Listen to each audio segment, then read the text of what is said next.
Hello, so today I'm going to be making a steak and fries. I just bought the stuff now, so I think it should end up tasting really good. So let's get started right away.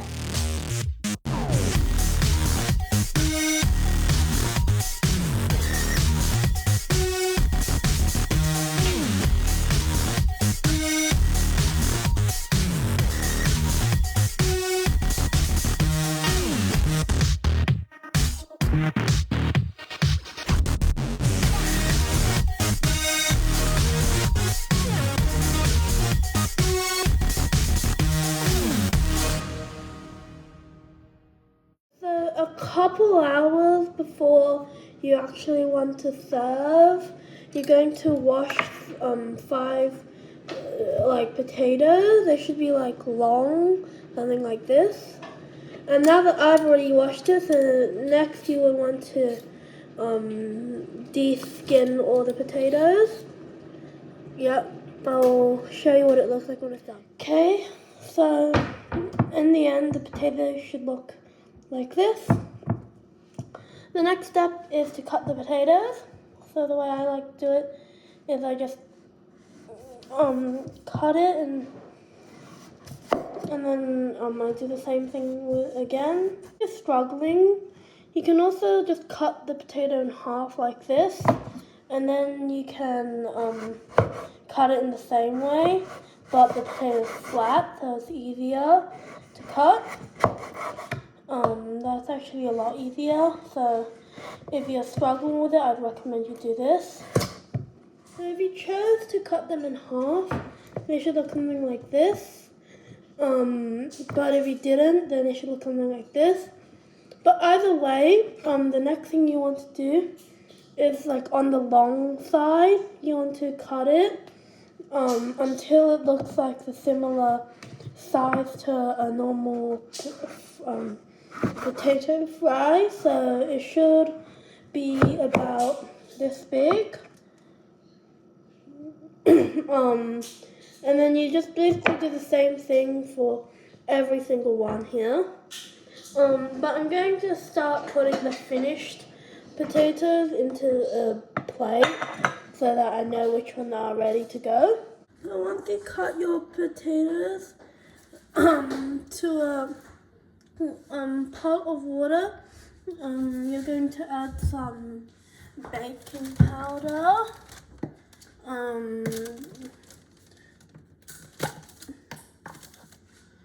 Just a little bit.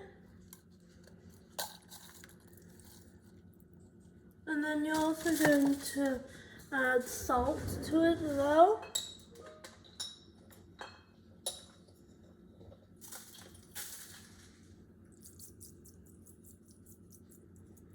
And then you're going to boil the water. Okay, so once the water is hot, then you add your potatoes. So put some in, and then after that I'm going to get my second group of potatoes and put them in here. I should probably add some more water, but you want everything to be covered. So after the potatoes are finished boiling, you're going to strain them. Once you've strained all the potatoes, just like this, you're going to also want to shake them up. Let me just show you. Then you want to shake them up like this, just by throwing it up. Just do it a few times, because let me show you. Some of the potatoes will get small cracks and bits of potato on the side. That will make it extra crispy when we deep fry it. Then you're going to store the potatoes in a dry environment for a couple of hours, 3 or 4, but not any longer than that. Okay, so I ended up actually putting them in the fridge overnight. It should be fine as long as they're relatively dry. And also, but as you can see, with some of them, wait, where's the camera? Yeah, with some of them, there's a lot of fluff on the potato, and that's going to be what makes it really, really crispy. when we deep fry it. So because actually frying it takes not that long of a time, now we're going to start going to the steak, which is actually a day old now, but it's in the fridge, so it's fine. If you did take it in the fridge though, you're going to want to let it rest for a little bit so that it can cook a bit better. So once you get your steak, you're going to generously season salt on both sides. So I think I may have put a little bit too much, but so what I like to do is just spread it out evenly and then push anything, like any excess, just off like this, and then I can just flip it and then add this salt onto the steak, and then I add the rest of my salt, and then after that I do the same thing on the other side.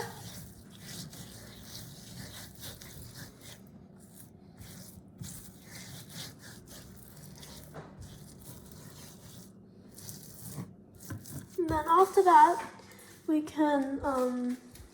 we'll get some pepper.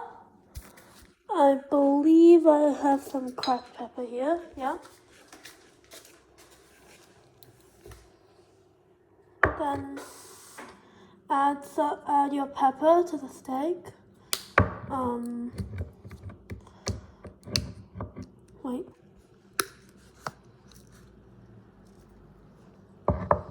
Spread it out evenly. Do the same thing on the other side.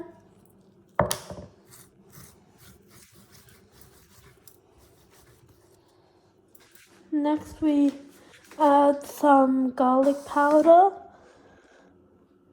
which we should run out of garlic powder, but if you have garlic powder, add garlic powder. Do it similarly to the way we did the salt in the steak, and then you should have finished seasoning your steak. Okay, so next step after you season your steak is that you're going to want to put it in the pan. Now make sure the oil is very, very hot, because that's the only way that you're going to actually get a good crust on the steak. So to do that, you put it on fat cap, so this bit made of fat on first, and then just wait for it to get like toasted. Once it starts bubbling really fast, then you'll know the oil is hot.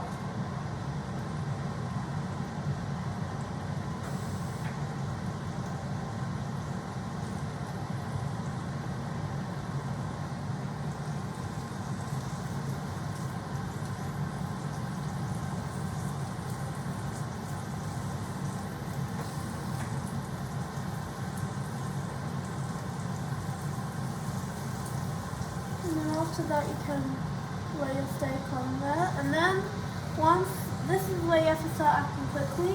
You need to press down, and you need to keep pressing down so that the crust actually becomes even. Now, I have actually banned myself doing this a bit. So sometimes, once you press down a little bit, then you can start using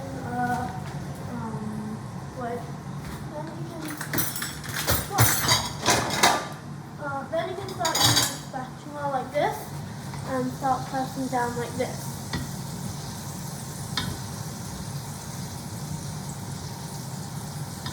So you can see it's like sizzling now. That just means that it's hot.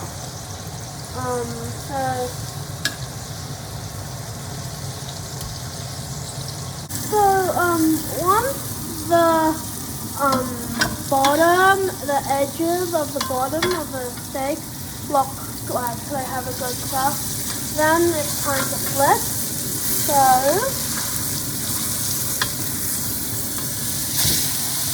And that looks like we've got a pretty good crust there. Then same thing, you want to press down onto the steak hard to get a nice crust going. And keep going until the other side has a good crust as well. So once the bottom side has a good crust, so I'll show you.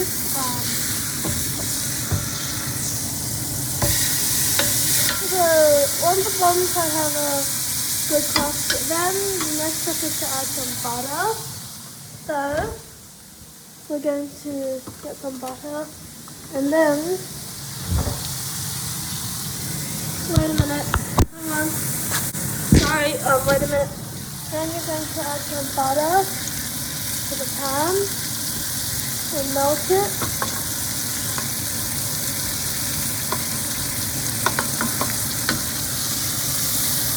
And then move the steak around as well.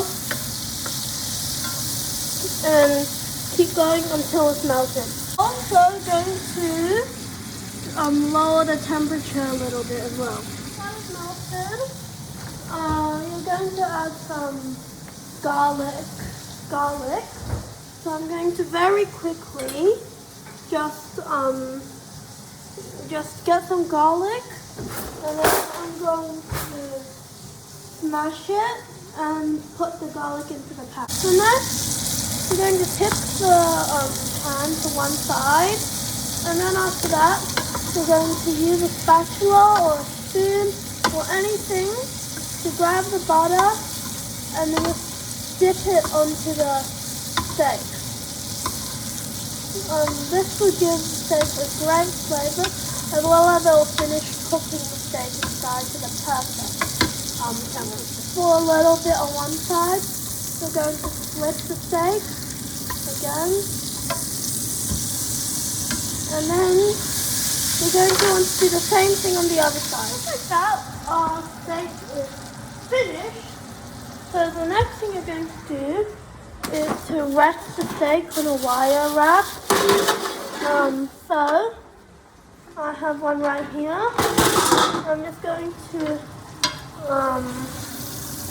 use my spatula and then bring it here. Now what I like to do is to pour all of that butter onto the steak, and then you have to let it rest for about 5 minutes to let all the juices lock in. So now we can actually start to cook our fries. So I'm going to add some oil to the pot. Watch, edit this. Okay? Next, you're going to light the fire, and then wait till the oil starts to become very hot. Once the oil is hot, then you're going to put your potatoes in, but don't put too much. Just put a few at a time, because you don't want, because if it's too overcrowded, they won't get crispy. Now you can totally put all of them in at the same time, but that's if you have less. So that's if you have more oil. Unfortunately, oil is a little bit expensive, so I'm just going to be putting a little bit in. Okay, as you can see, our potatoes are finished. Just this batch. So we're going to use this thing to grab it and then put it in a separate bowl. I'm going to use a pan because we have quite a bit of it.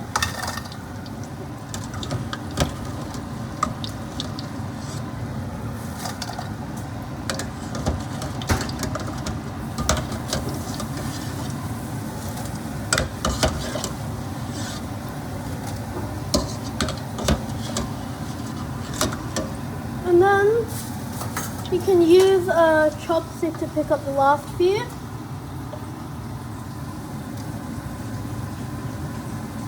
Okay, so once you finish some of them, you can season the fries with salt,